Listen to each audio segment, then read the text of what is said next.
Happy 10 ರೂಪಾಯಿದು biscuit ಮತ್ತು 4 dairy milk 10 ರೂಪಾಯಿದು, ಮತ್ತು 1 ಈನು, ಸ್ವಲ್ಪ ಹಾಲು. ಹ್ಯಾಪಿ ಬಿಸ್ಕೆಟ್ನ ಈಗ ಮಿಕ್ಸಿಗೆ ಹಾಕಿ ಪುಡಿ ಮಾಡಿ ತಗೊಂಡು ಬರಬೇಕು. ಎಣ್ಣೆ ಸಾಕ್ತದೆ,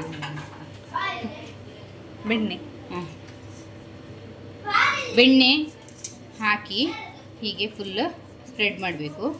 ನೀವು ಎಣ್ಣೆ ಸಹ ಹಾಕ್ಬೋದು. ಹೀಗೆ ಸ್ಪ್ರೆಡ್ ಮಾಡಿ ಇದಕ್ಕೆ ಮೈದಾ ಹಿಟ್ಟು ಹಾಕಿ, ಇವಾಗ ಮೈದಾ ಹಿಟ್ಟು ಹಾಕಿ ಹೀಗೆ ಮಾಡ್ಕೊಳ್ಬೇಕು, ಫುಲ್ಲು ಸ್ಪ್ರೆಡ್ ಮಾಡ್ಕೊಳ್ಬೇಕು. ಯಾಕಂದರೆ ಇದು ಕೇಕ್ ಇದಕ್ಕೆ ಅಂಟಬಾರ್ದು ಅಂತೇಳಿ ಹೇಳಿ, ಇಲ್ಲದೆ ಕೇಕ್ ಮೋಲ್ಡಿಂದ ತೆಗಿಲಿಕ್ಕೆ ಕಷ್ಟ ಆಗ್ತದೆ. ಅದಕ್ಕೋಸ್ಕರ ಉಳಿದ ಹಿಟ್ಟನ್ನು ತೆಗಿಬೇಕು. ಇವಾಗ ಮೋಲ್ಡ್ ರೆಡಿಯಾಗಿದೆ. ಒಂದು ನಾನು ಬಾಣಲೆ ಇಟ್ಟಿದ್ದೇನೆ, ಅದರೊಳಗೆ ಒಂದು ಸ್ಟ್ಯಾಂಡ್ ಇಟ್ಟಿದ್ದೇನೆ. ಇದರ ಒಳಗೆ ಈಗ ನಾವು ಅದನ್ನು ಕೇಕನ್ನ ಕಲಸಿ ಇಡಬೇಕು. ಕೇಕ್ ಕ್ರೀಮ್ ಎಲ್ಲ ಕಲಸಿ ಇಡಬೇಕು. ಇದೀಗ ಒಂದು 5 ನಿಮಿಷ ಬಿಸಿಗೆ ಇಡಲಿ. ಸ್ಲೋ ಫ್ಲೇಮಲ್ಲಿ ಬಿಸಿಗೆ ಇಡುವ. 5 ನಿಮಿಷ ಬಿಸಿ ಆಗಲಿ. ಅಷ್ಟರವರೆಗೆ ಇದನ್ನು ಕಲಿಸ್ಕೊಂಡು ಬರುವ. ಈಗ ಇದಕ್ಕೆ ಸ್ವಲ್ಪ ಸ್ವಲ್ಪನೇ ಹಾಲು ಹಾಕಿ ಮಿಕ್ಸ್ ಮಾಡ್ಕೊಳ್ಬೇಕು. ನಾನಿವಾಗ ಇಲ್ಲಿ ಹಾಲು ತಗೊಳ್ತಿದ್ದೇನೆ. ಸ್ವಲ್ಪ ಸ್ವಲ್ಪನೇ ಹಾಕಿ ಕಲಿಸ್ಕೊಳ್ಳುವ.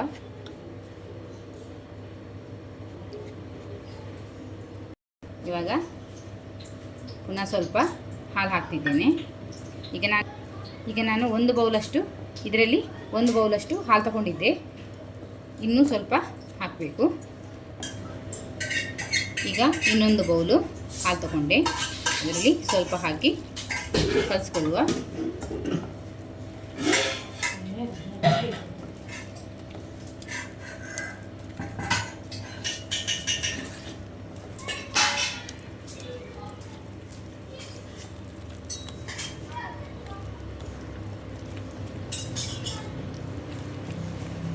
ನಿಮಗೆ ಕೈಯಲ್ಲಿ ಕಲಿಸ್ಕೊಳ್ಳಿಕ್ಕೆ ಕಷ್ಟ ಆಯಿತು ಅಂತೇಳಿ ಹೇಳಿದರೆ ಮಿಕ್ಸಿಯಲ್ಲಿ ಕೂಡ ಹಾಲು ಹಾಕಿ ಮಿಕ್ಸ್ ಮಾಡ್ಕೊಳ್ಬೋದು.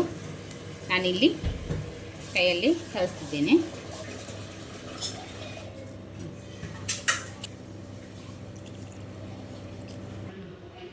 ಒಂದು ಪ್ಯಾಕ್ ಈನೋ ಹಾಕ್ತಿದ್ದೇನೆ.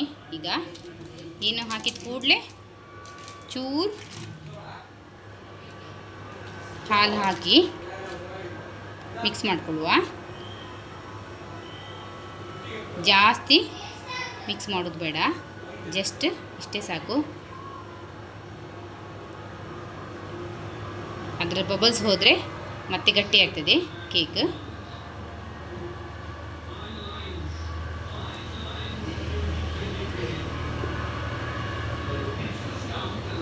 ಆಯಿತು.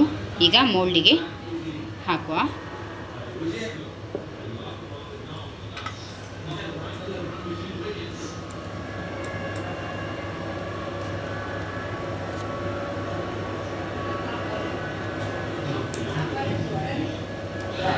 ಈ ಥರ ಟ್ಯಾಪ್ ಮಾಡಬೇಕು.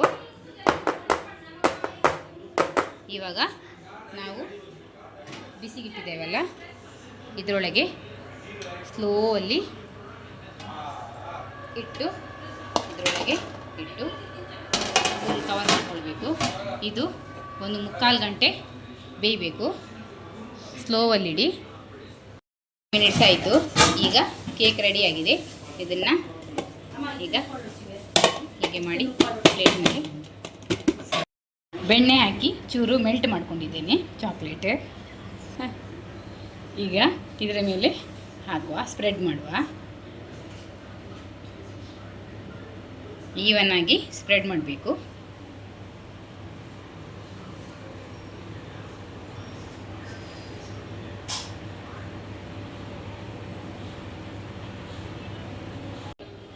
ಬೇರೆ ಏನಾದರೂ ಡ್ರೈ ಫ್ರೂಟ್ಸ್ ಹಾಕ್ಕೊಳ್ಬೋದು. ನಾನಿಲ್ಲಿ ಹೀಗೆ ಚಾಕ್ಲೇಟ್ ಮಾತ್ರ ಸ್ಪ್ರೆಡ್ ಮಾಡಿದ್ದೇನೆ. ಆಪ್ಷನಲ್, ನಿಮಗೆ ಯಾವ ಡ್ರೈ ಫ್ರೂಟ್ಸ್ ಬೇಕು ಮತ್ತು ಫ್ರೂಟ್ಸ್ ಬೇಕಾದರೂ ಇದರ ಮೇಲೆ ಗಾರ್ನಿಷ್ ಮಾಡ್ಬೋದು. ಸಿಂಪಲ್ಲಾಗಿ ಕೇಕ್ ರೆಡಿಯಾಗಿದೆ. ಹೋಮ್ ಮೇಡ್ ಕೇಕ್ ಬಿಸ್ಕಿಟ್ಟಿಂದ ಸಿಂಪಲ್ಲಾಗಿ ಕೇವಲ 3/4 ಗಂಟೆಯಲ್ಲಿ ರೆಡಿ ಆಗ್ತದೆ ಈ ಕೇಕ್. ಒಂದು ಸಲ ನಿಮ್ಮ ಮನೆಯಲ್ಲೂ ಟ್ರೈ ಮಾಡಿ ನೋಡಿ.